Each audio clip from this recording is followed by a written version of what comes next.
Assista agora o programa Mais Cidadão.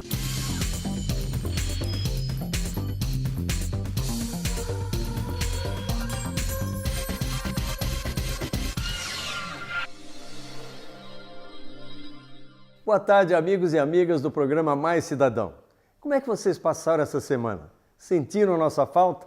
É um prazer enorme estarmos mais uma vez na companhia de vocês. Nós preparamos matérias muito interessantes que vocês vão gostar. Hoje vamos falar sobre um dos sentidos mais fantásticos do ser humano, a visão. Através dela, conseguimos enxergar cores, formas, enfim, todas as belezas da vida através do que a gente chama as janelas da alma. O mês de outubro é marcado por datas muito importantes e uma delas é o Dia Mundial da Visão, que visa contribuir para a construção de uma nova realidade, com foco na prevenção da cegueira e na melhoria da visão. Para falar sobre a importância desse dia e os cuidados que devemos ter com a nossa visão, falamos com um craque, o médico oftalmologista Dr. Leôncio de Souza Queiroz Neto. Ele vai dar informações importantes para você. E hoje temos uma novidade muito saborosa. Vocês devem ter percebido que a nossa querida apresentadora Silvia Coelho esteve um pouco ausente nos últimos programas. Sabe por quê? Ela estava se especializando para preparar um novo quadro para vocês. Vai ser muito gostoso.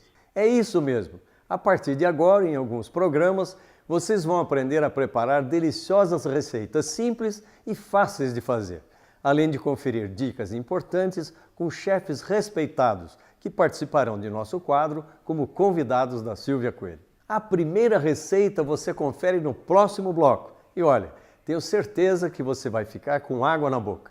É daqui a pouquinho, você não pode perder. Acompanhe agora minha entrevista com o Dr. Leôncio de Souza Queiroz Neto sobre o Dia Mundial da Visão e os cuidados que nós devemos ter com esse bem tão precioso, os nossos olhos. Confira.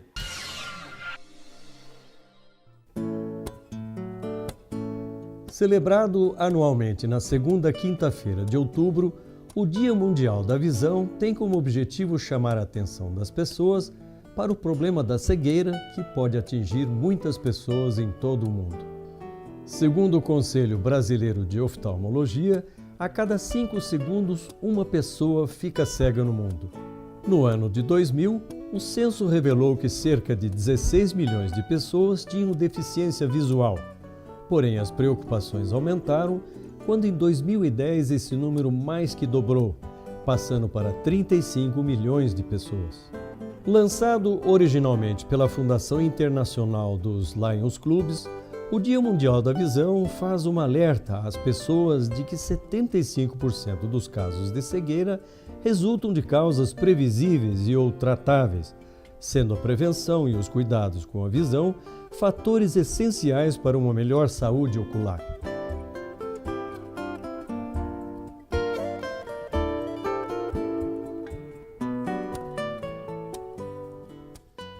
Nesse mês de outubro a gente comemora muita coisa bonita.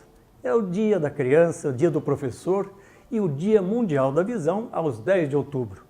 Para falar sobre as preocupações com a visão, nós estamos aqui no Instituto Penido Burnier, em Campinas, falando com um grande amigo, Dr. Leôncio Queiroz Neto. Obrigado pela sua participação.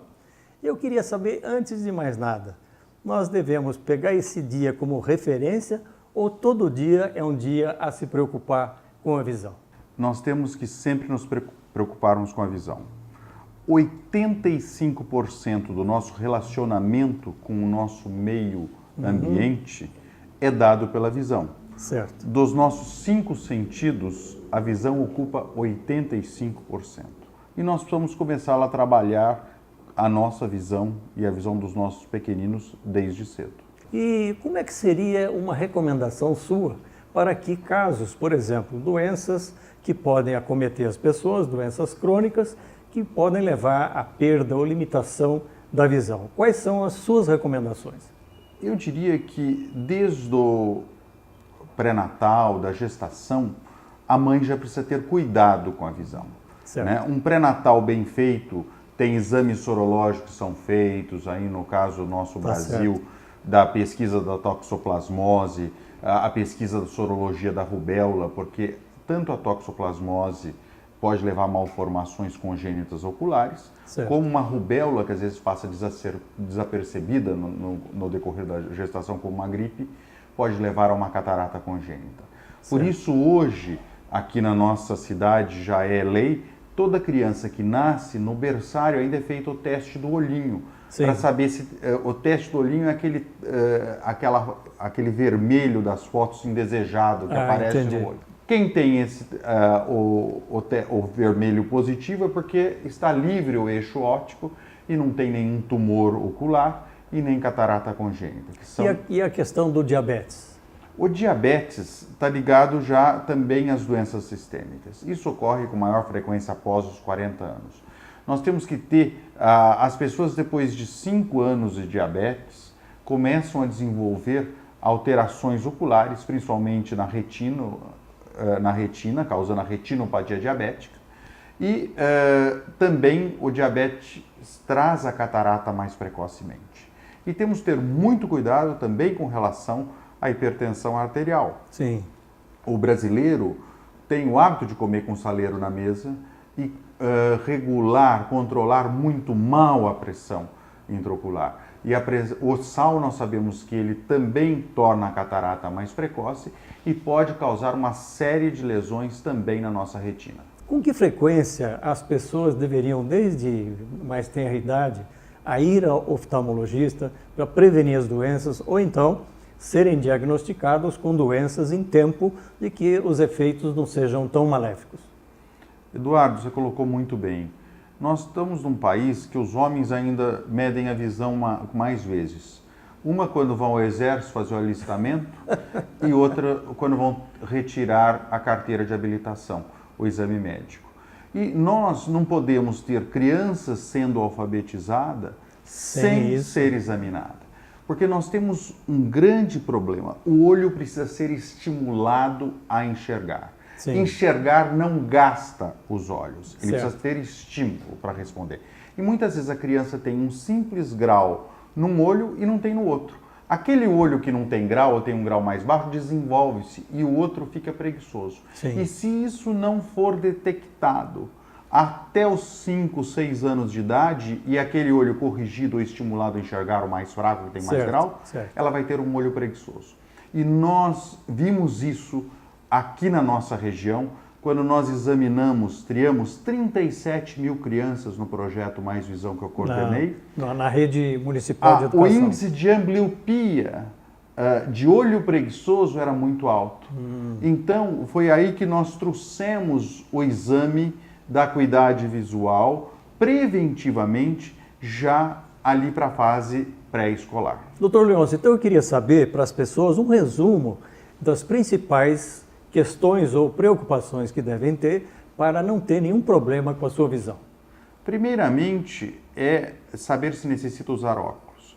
A falta do uso de óculos é uma causa importante de cegueira no país e algo que é facilmente corrigido. Segundo, após os 40 anos, nós temos que ver a associação com as doenças sistêmicas. Além do braço curto, de não ler para perto, que é a presbiopia, nós temos que ficar atento às doenças sistêmicas, como diabetes, a hipertensão arterial, doenças reumatológicas e também as doenças inerentes do olho, como o glaucoma, a catarata, a gama de problemas da retina, problemas vasculares.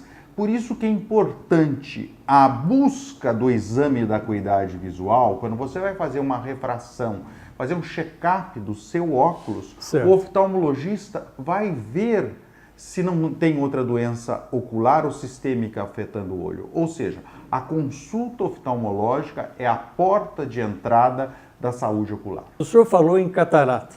Tinha um tempo atrás que a catarata, para ser operada, tinha que a pessoa estar num ambiente hospitalar, com todo o processo de higienização, de espaços com maior cuidado para fazer esse tipo de intervenção cirúrgica.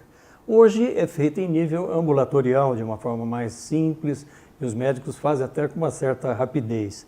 Em que situações se recomenda isso para que a pessoa procure e em que situação, vamos dizer assim, de estado da sua visão, que leva à necessidade da intervenção sobre a catarata? Hoje, a cirurgia de catarata, ela é ambulatorial.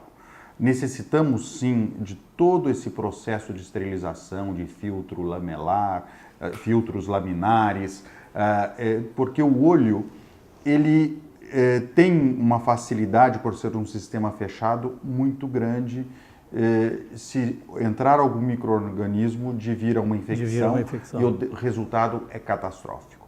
Mas agora surge uma grande vantagem nisso, é o laser, em que nós vamos operar a catarata a laser. Sim. Até hoje, a catarata ela é operada por ultrassom.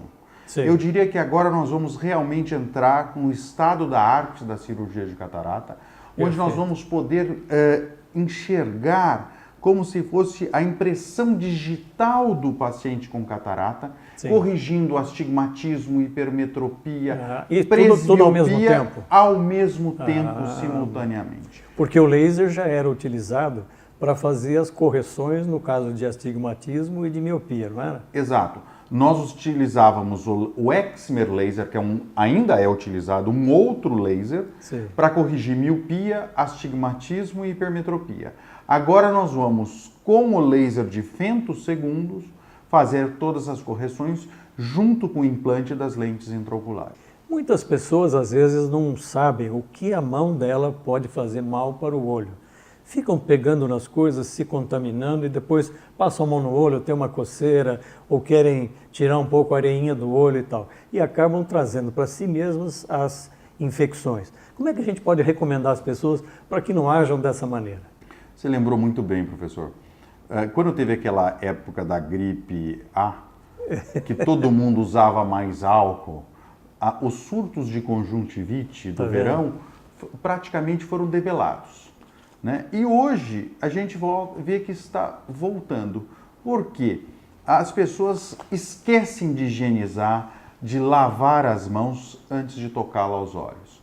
Os nossos olhos são têm tecidos que são nobres e precisam, né, devido à sensibilidade, serem respeitados.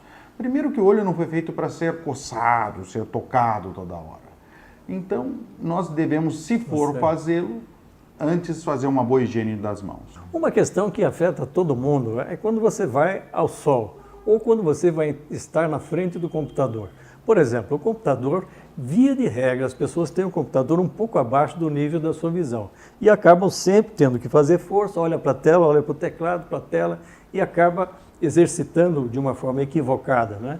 Da mesma forma, no caso dos óculos, precisa colocar no computador um filtro para que a retina não sofra tanto, ou no caso dos filtros dos óculos, determinadas películas que são colocadas para reduzir a incidência do sol nos olhos.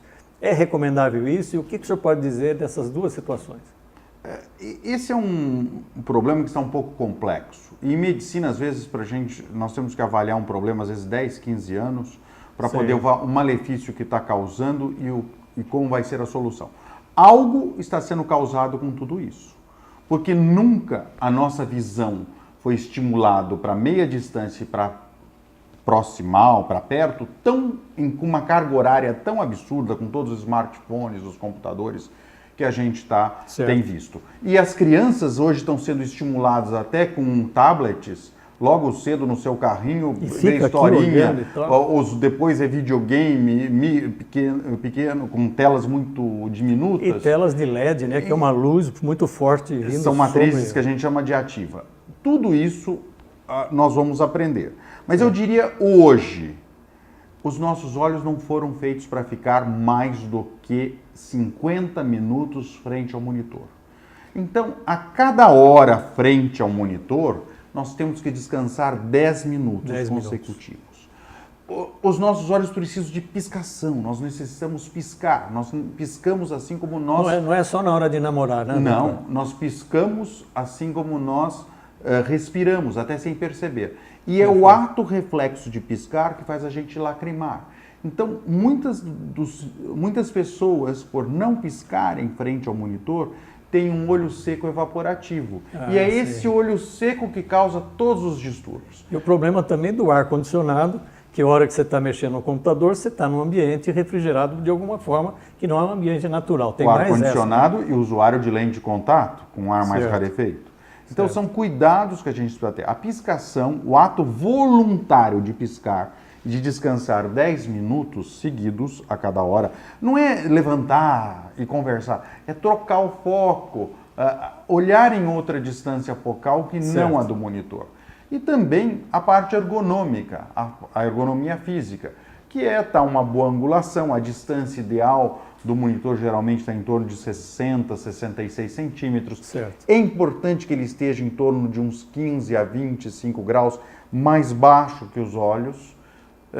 Isso já melhora. Os filtros, hoje, com o número de cores que a gente tem nos novos programas, não há necessidade, nem no óculos, nem no próprio monitor. O que nós precisamos é ter um uso racional. Para a gente encerrar, eu queria agradecer pela sua participação e que a sua participação terminasse com uma recomendação para as pessoas que estão nos ouvindo a respeito da sua forma de ajudar as pessoas a não incorrerem em problemas que possam afetar as suas visões. Eu acho que todo mundo tem que pensar no valor da visão. O que a nossa visão nos faculta, nos facilita e quão bela torna a nossa vida. Os nossos olhos são as nossas janelas também da alma. E com isso, sempre buscar a prevenção com a consulta oftalmológica, não coçar os olhos, não compartilhar colírios, saber que o colírio não é uma aguinha qualquer, deve ser apenas utilizado com prescrição devida pelo médico e sempre que possível fazer um check-up pelo menos a cada 24 meses. Tá vendo, pessoal? Abra o olho, cuide da sua visão. Recomendação para isso vocês tiveram.